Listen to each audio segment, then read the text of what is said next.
Chers compatriotes, c'est une nouvelle polémique qui a vu le jour après la publication de la tribune signée par les 3 détenus, Ousmane Gawal Diallo, Cherif Ba et Cellou Baldé. Cette tribune a été un véritable cri du cœur de la part de ces 3 personnalités de l'opposition sur le sort qui leur est réservé depuis leur arrestation il y a maintenant plus de 8 mois. Ils ont saisi l'occasion pour inviter l'institution judiciaire à faire preuve d'équité et d'impartialité dans le jugement qui sera rendu dans l'affaire les concernant.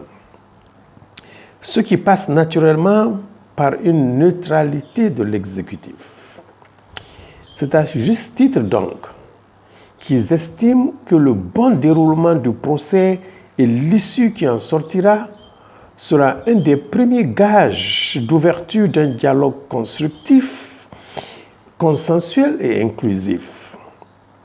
Si cette tribune fait tant de vagues, c'est parce qu'elle interpelle à la fois les autorités judiciaires, le gouvernement, l'opposition et aussi constitue un véritable appel au dialogue.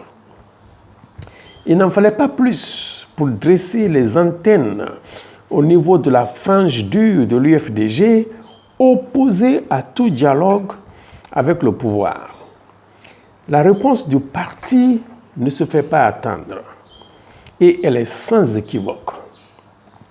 Dans une déclaration publiée le même jour, il est indiqué que la position de l'UFDG par rapport au dialogue politique relève exclusivement de la direction nationale du parti et de ses instances compétentes. Il faut dire que pour l'aile dure de l'UFDG, c'est une énième manœuvre du pouvoir pour déstabiliser le parti. On estime aussi que le régime fait face à toutes sortes de pressions et qu'il est sérieusement acculé, et ce n'est donc pas le moment de capituler ou de lui donner une bouée de sauvetage. Pour les observateurs avisés, il est indéniable que sur la question du dialogue, le principal parti de l'opposition reste très divisé. Et même au niveau des prisonniers politiques à la maison centrale de Korontine, la question ne fait pas l'unanimité.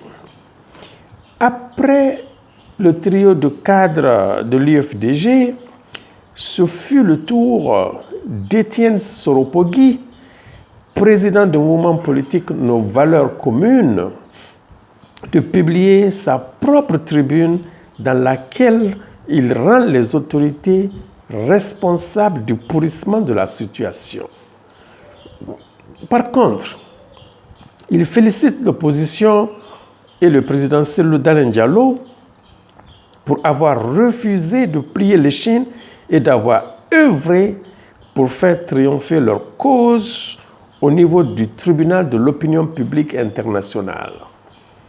Et comme pour se démarquer de la position affichée par ces 3 co-détenus, il termine par cette phrase assassine.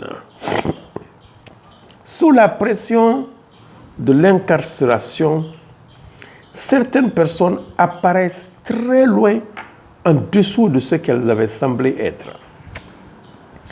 Toutes ces déclarations portant des messages clairement différents ont vite fait d'enflammer le débat autour de la participation de l'opposition au dialogue politique.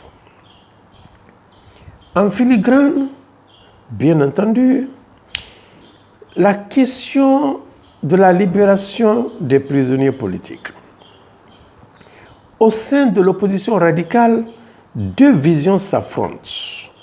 Il y a d'abord ceux qui pensent que la priorité doit être accordée à la libération des prisonniers et par conséquent, il faut privilégier le dialogue.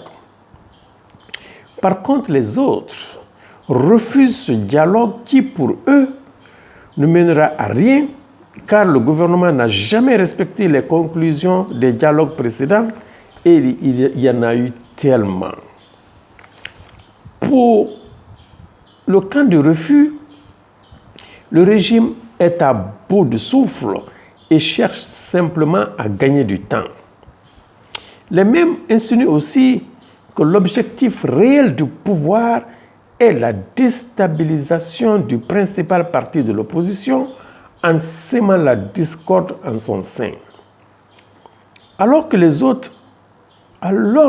uns et les autres défendent leur position, la polémique enfle au point où, cette fois-ci, c'est la cellule de communication de l'UFDG qui publie une seconde déclaration pour recadrer le débat et inviter les hommes et femmes des médias à plus de lucidité et plus de discernement car selon eux, les deux textes ne se contredisent pas, mais se recoupent et se complètent. Malgré cette mise au point, la clameur ne s'est pas pour autant dissipée, car certains responsables de l'UFDG prirent d'assaut les médias pour faire connaître leur position et proclamer leur soutien pour leurs collègues détenus. Alors, que faut-il faire de tout cela? Et comment y voir clair dans une situation aussi confuse où chacun semble avoir des arguments solides? Difficile d'y répondre. Mais ce qui retient le plus l'attention dans ce débat, c'est que chacun est en train de tirer la couverture de son côté à son seul profit, sans se soucier des conséquences qui en découleraient pour les autres. Mais il serait présomptueux de notre part, ou de quiconque, de douter ou remettre en question les positions légitimes des uns et des autres, à commencer d'ailleurs par les prisonniers politiques qui sont en train de rechercher les voies et moyens pour se tirer d'affaire. C'est leur droit le plus naturel et personne ne devrait interpréter leur action comme un signe de faiblesse ou de renonciation de leurs convictions qu'ils ont payé cher à défendre. Évitons alors de leur faire des leçons de morale ou de suggérer ce que nous aurions fait si nous étions à leur place. Aucun de ceux qui sont en train de critiquer ou de jouer aux braves ne semble mesurer les conditions éprouvantes d'une vie en détention. Quand on n'a pas connu une telle expérience dans la vie, il faut se garder de porter des jugements de valeur et de critiquer ceux qui sont passés par cette case, ne serait-ce que par souci d'humilité. Or, ces trois responsables, auteurs de cette tribune, sont incarcérés depuis 8 mois, coupés de leur famille et de leurs proches, privés de leurs droits les plus élémentaires, alors qu'ils s'estiment totalement innocents. Pire, ils se retrouvent dans ces conditions difficiles sans être fixés sur la date de la tenue de leur procès. En attendant, leur santé se dégrade sans qu'une solution ne pointe à l'horizon. Si tout cela ne constitue pas une torture mentale et physique capable de briser n'importe quel homme ou femme, alors il faut s'interroger sur les valeurs d'humanisme de notre société en général. Ces faits sont bien ce qu'ils sont, même si on tient compte de l'opinion dissidente du leader de nos valeurs communes, Étienne Soropogui, qui, à première vue, semble avoir lu de long en large la biographie de Nelson Mandela, au point certainement de s'identifier au personnage. Tout compte fait, il doit avoir estimé qu'il est en meilleure santé et bien équipé mentalement et financièrement pour endurer aussi longtemps que possible les épreuves de la prison. Mais cela ne jette en aucun cas un discrédit sur les autres qui estiment qu'ils doivent se battre pour recouvrir la liberté. La position affichée par l'UFDG est aussi parfaitement compréhensible. Il est difficile de demander à un parti de participer à un dialogue lorsque la répression s'est abattue sur plusieurs de ses hauts cadres responsables et militants. Ceux qui ont échappé à la prison font l'objet d'une interdiction de sortie du territoire national. Il faut ajouter à cela que le siège et le quartier général du parti sont barricadés par les forces de l'ordre depuis plusieurs mois. Peut-on blâmer la direction nationale du parti de refuser le dialogue dans de telles conditions? En réponse à cette question, les défenseurs du régime répondent que c'est l'UFDG elle-même qui s'est attiré tous ces ennuis en refusant de reconnaître les résultats de l'élection présidentielle du 18 octobre 2020. Et cela après que son candidat se soit autoproclamé vainqueur du scrutin sans attendre les résultats officiels.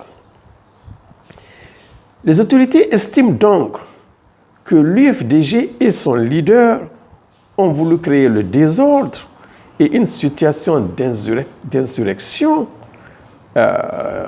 Et d'ailleurs, ajoute-t-il, jusqu'à présent, nos adversaires refusent de reconnaître les institutions issues des dernières élections, y compris la victoire du président Alpha Condé.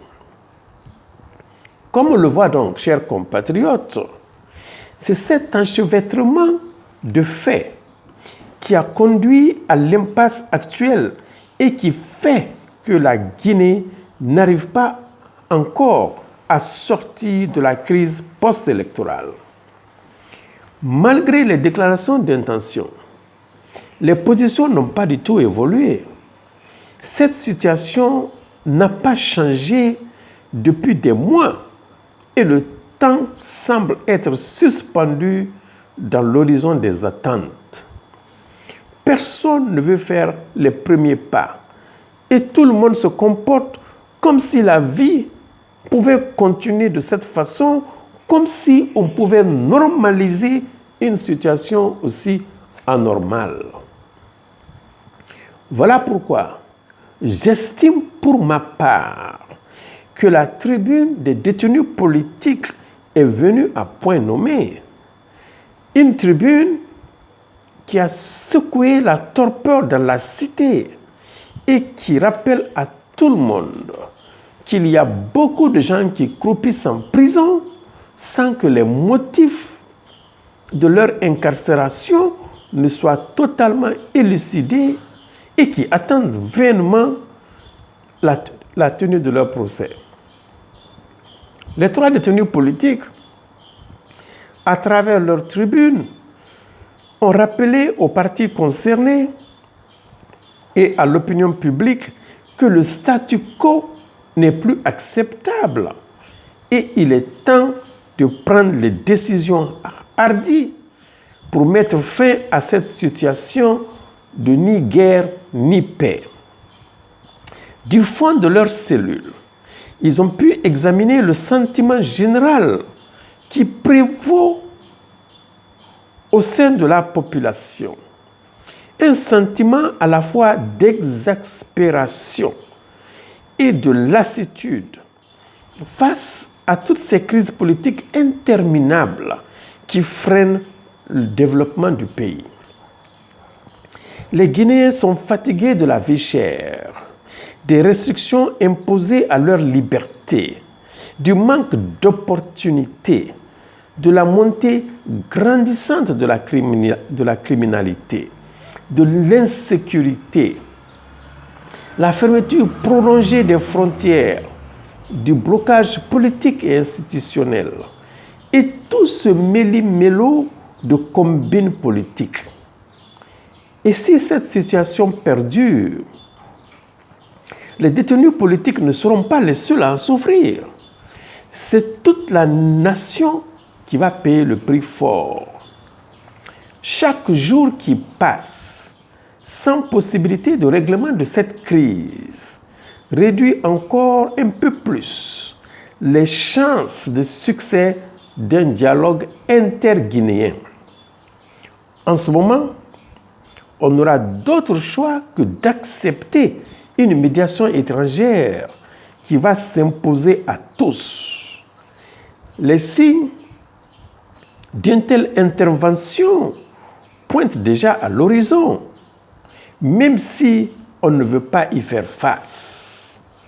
Et si un tel scénario arrivait à voir le jour, c'est bien une partie de notre souveraineté qui sera remise en cause.